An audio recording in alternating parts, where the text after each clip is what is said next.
Jose TV Production.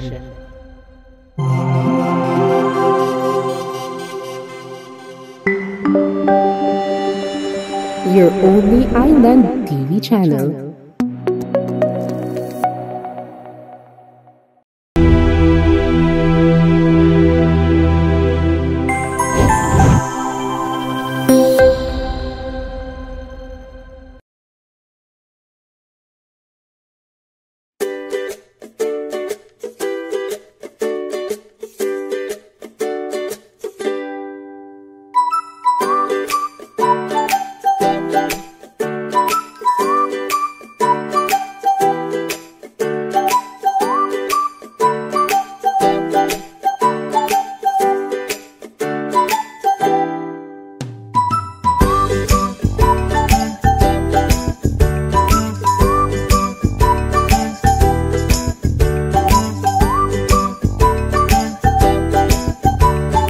Narito ang inyong gabay sa paglalakbay sa masiglang mundo ng pagsusulong ng karapatan ng mga bata.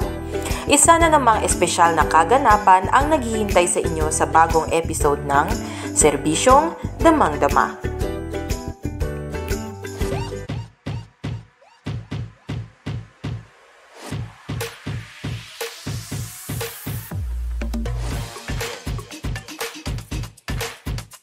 Sa pagbibigay diin sa kanilang mga pangarap at kahalagahan, sabay-sabay nating panoorin ang isang paglalakbay na puno ng kwento, inspirasyon at pagmamahal para sa mga bata.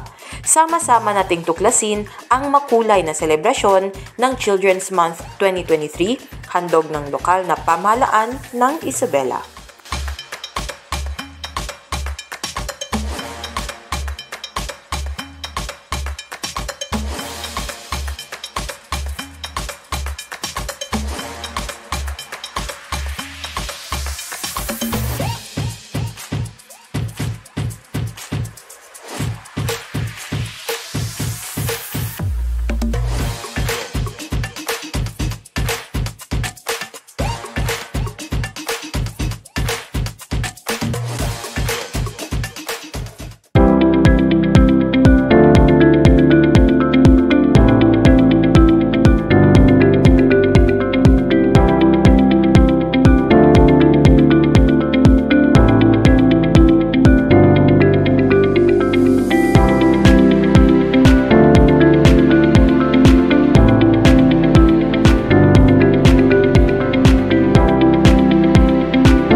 Napakahalaga na at least merong isang buwan na inaalay natin para sa kabataan kasi minsan sa dami ng mga iniisip at sinusubukan nating ayusin na problema ng ating komunidad, naisasantabi natin yung kanilang pangangailangan.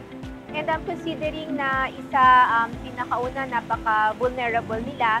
Pangalawa, wala pa silang masyadong kakayahan para iparating sa atin kung ano yung sitwasyon at mga pangangailangan nila. So at least with November being the Children's Month, no, mas nagiging conscious tayo at mas nag-e-effort tayo na mag-isip at gumawa ng mga programa sa kanila with of course the hope na throughout the year, no, patuloy pa rin tayong gumagawa ng mga activities for their interest and welfare.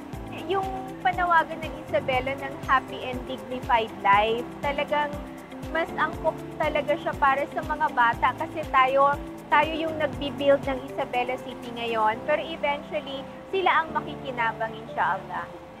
Happy Isabela guys! So nandito po tayo ngayon sa ating Strong Boulevard, Isabela City, Basilan, at nagkakaroon tayo ng isang film showing ng isang MOA ng ating film para sa mga bata.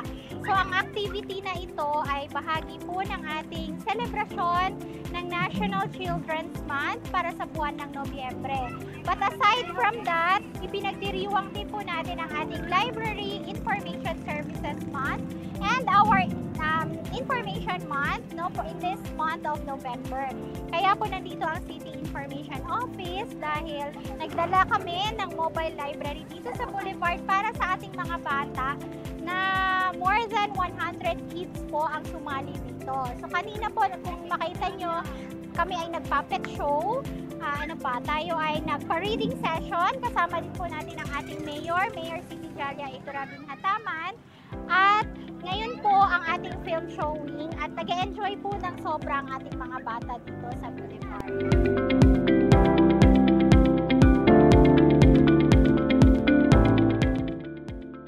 Ready na ba kayo maglaro? No, medyo mamaya-mayang saglit. Maglalaro tayo. Baka may gustong mag-TikTok dyan. To give us an intermission number, Miss Precious AC. The good trip. I hear the tone.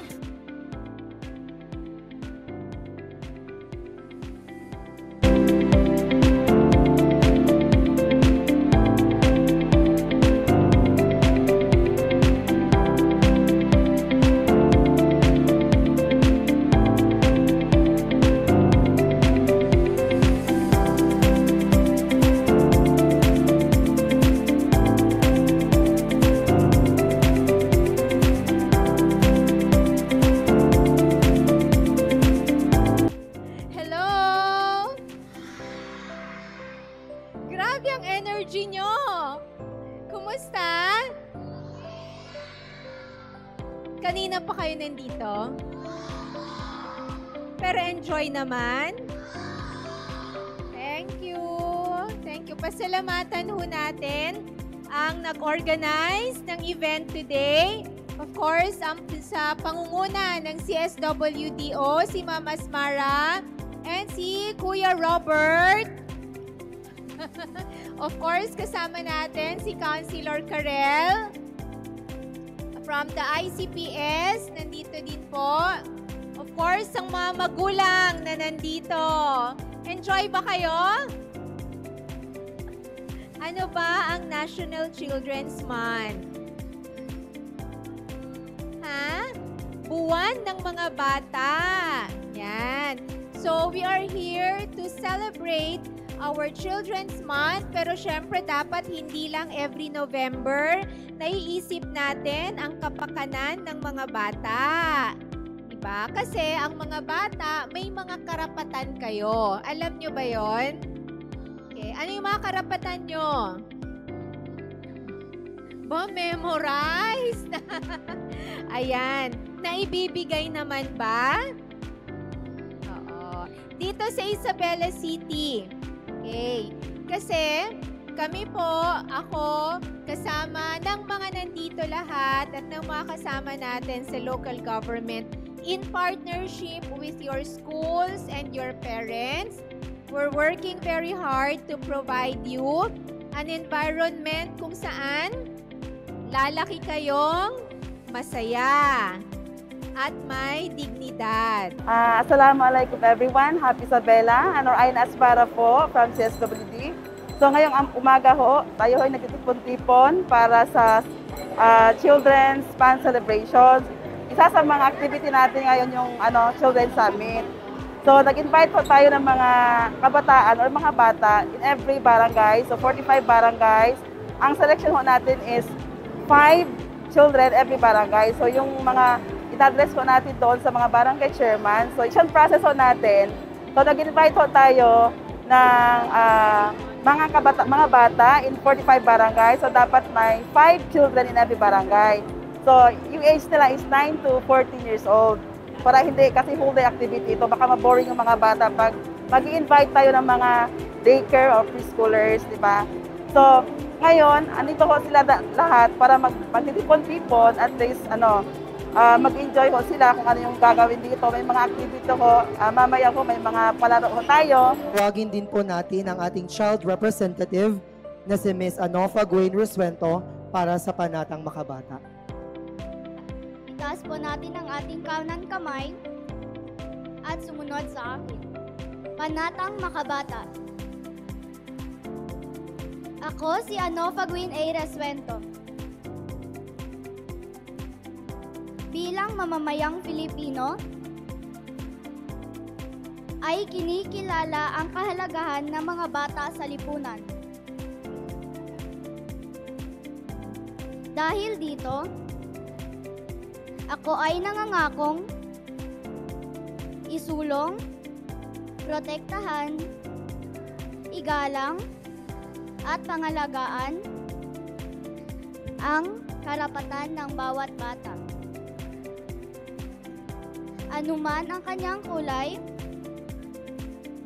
kasarian, lahi, relihiyon, kultura, estado sa buhay, may kapansanan man o wala.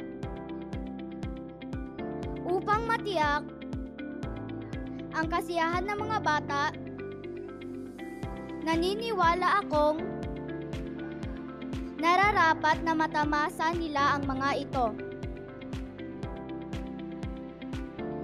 Maisilang at magkaroon ng pangalan at nasyonalidad.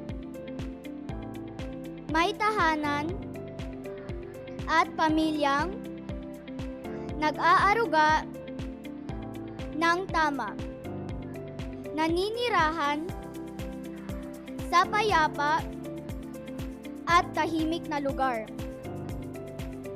May sapat na pagkain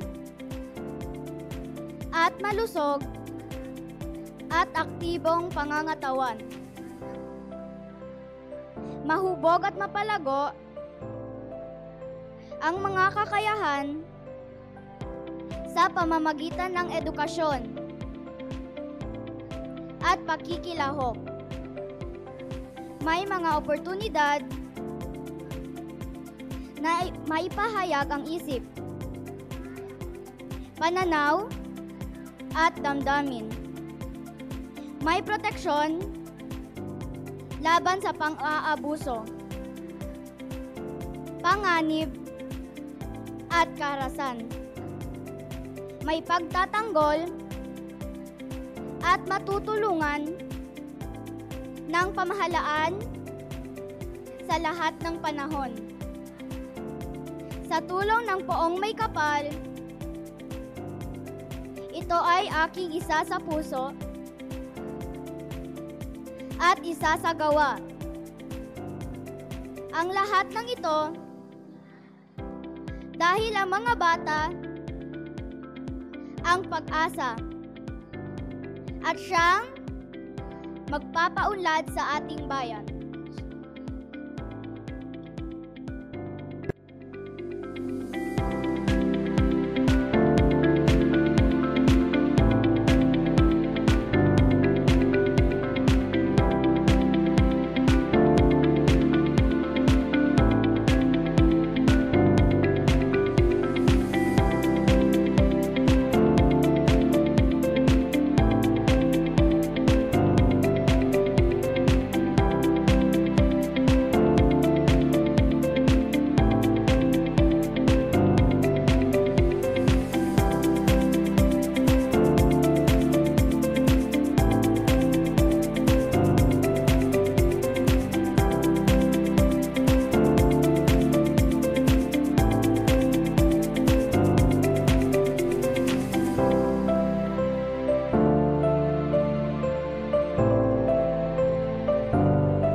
pwedeng mangyari ang sakuna, pwedeng mangyari ang aksidente, iba't ibang klase ng aksidente.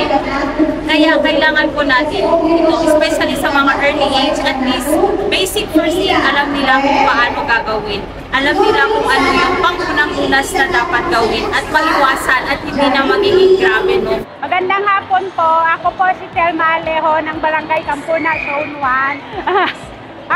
Maganda ang National Children's Month celebration na ginaganap ngayon ay malaking bagay para sa mga kabataan na maramdaman nila kung ang kahalagaan nila sa lipunan at ma-feel nila ang pagiging bata. Maraming salamat pala sa aming butihing mayor na si Jalia Turabin Hataman, sa CSWD, City Government of Isabela, opo, sa aming barangay na nag-participate. Nag-participate ang barangay namin at buong barangay ng Isabela City. Maraming salamat po. Bismillahirrahmanirrahim. Assalamualaikum warahmatullahi ta'ala wal barakat. Isang mapagpalang araw po sa lahat at Happy Isabela. Itong buwan ay pinagdidiriwang po natin ang National Children's Month bilang pagbibigay importansya o pagbibigay halaga sa karapatan pangtao ng ating mga anak at bilang City Councilor o bilang ina o kinatawan ng Women, Children and Family Affairs, ako po ay nagbibigay po ng buong suporta sa ating LGU para po ipakita yung halaga at mga karapatang pantao ng ating mga anak. At para sa akin po, napakahalaga po na ipagdiriwang at ipakita sa lahat kung gaano po kahalaga ang ating mga anak dahil naniniwala po ako na sila po ang isa sa mga importanteng instrumento ng pag-unlad ng ating lipunan.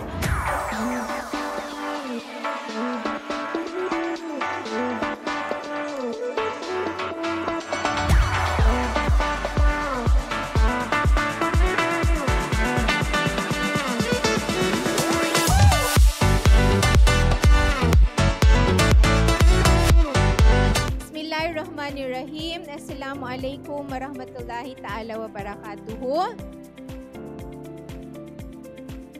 Our children are not just the promise of tomorrow. They are the heartbeat of today. They embody the dreams we cherish and the aspirations we hold for a brighter future. Thus, we celebrate the 2023 National Children's Month with the theme Healthy, Nourished, Sheltered, ensuring the right to life for all. This clarion call encapsulates the fundamental rights that every child deserves: the right to a healthy life, proper nourishment, and a secure shelter. And yes, we have responded with clarity of intention and unceasing passion. Notwithstanding its income classification, Isabela City was hailed as the local government unit with the largest budget for nutrition in the entire Zamboanga Peninsula. This deliberate and conscious initiative has resulted in statistics after statistics that evidence how we have stemmed the tide of hunger and food insecurity in our communities, most especially among our children. From an 18.20% rate of stunting in 2020 to just 9.78% in 2022. From a 12% rate of wasting in 2020 to just 6.10% in 2022. These are not just numbers. These represent real lives we have changed for the better through our proactive nutrition programs. Just recently, for the first time, Isabela City was granted the Green Banner Seal of Compliance after the LGU posted an exemplary 93.24% implementation rate of the 2022 City Nutrition Action Plan. Moreover, the 300 housing units for our cultural communities in Diki, Panigayan, and Tampalan are also means to provide sturdy and decent shelter for IP families and their children, given the high density of children in the said areas. Ang mga tagumpay na ito ay nabuo sa pamamagitan ng pagtutulungan. Pagkatapos ng lahat, ang pag-aalaga sa ating mga anak ay isang kolektibong responsibilidad na umaabot ng higit pa sa mga institusyon ng gobyerno upang masakop ang mga komunidad, pamilya at individual. Sa paggunita natin ngayong buwan ng mga bata, huwag lamang natin ipagdiwang ang ating mga nakamtan, kundi pagnilayan din natin ang mga gawaing naghihintay sa hinaharap.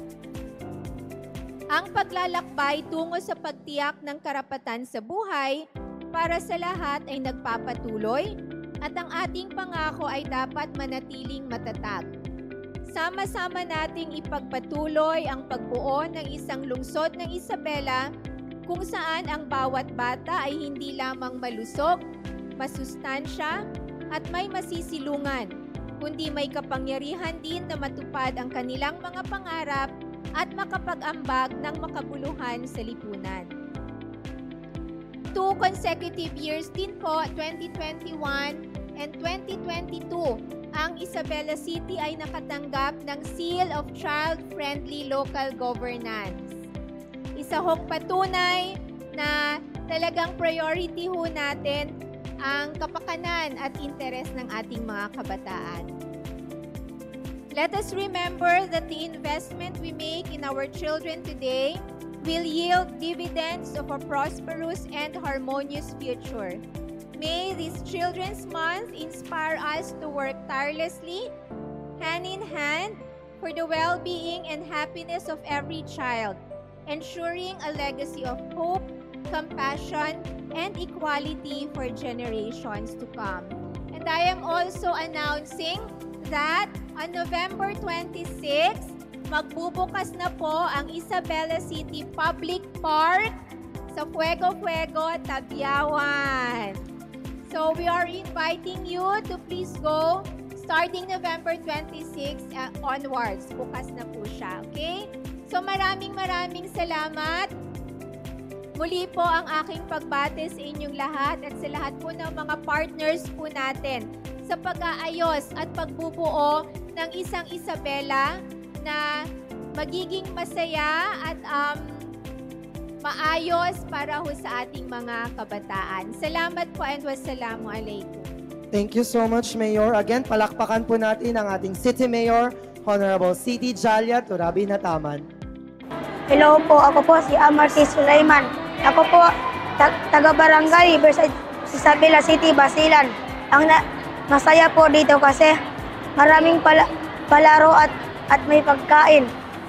At nagpapasalamat ako kay Mayor Dada Hataman kasi naisip niya ang ganitong program. Happy Isabela!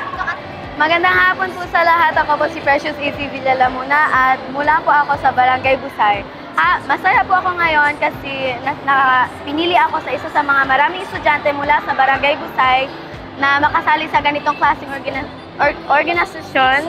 At masaya po ako ngayon sa ginagawa namin na activity. Super thankful po ako sa Miss Mayor namin na nakilala ko po siya. At ang natutunan ko po dito sa National Children's Month dito sa City Government of Isabela ay yung mga rights ng namin mga bata at yun na po. Good afternoon everyone. My name is Anofa Guinero Suento. I'm 10 years old and I'm also a grade 5 student. I'm from ISEPS and I'm also from Barangay San Rafael. I'm so thankful na isa po ako sa mga nabigyan ng opportunity na maging part of this event.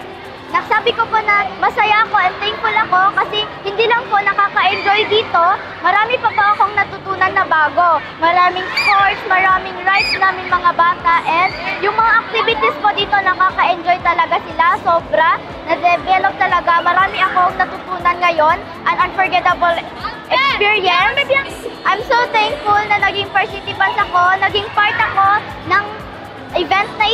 isa ako sa mga nabigyan ng opportunity na pumunta dito at matuto ng sobrang-sobra.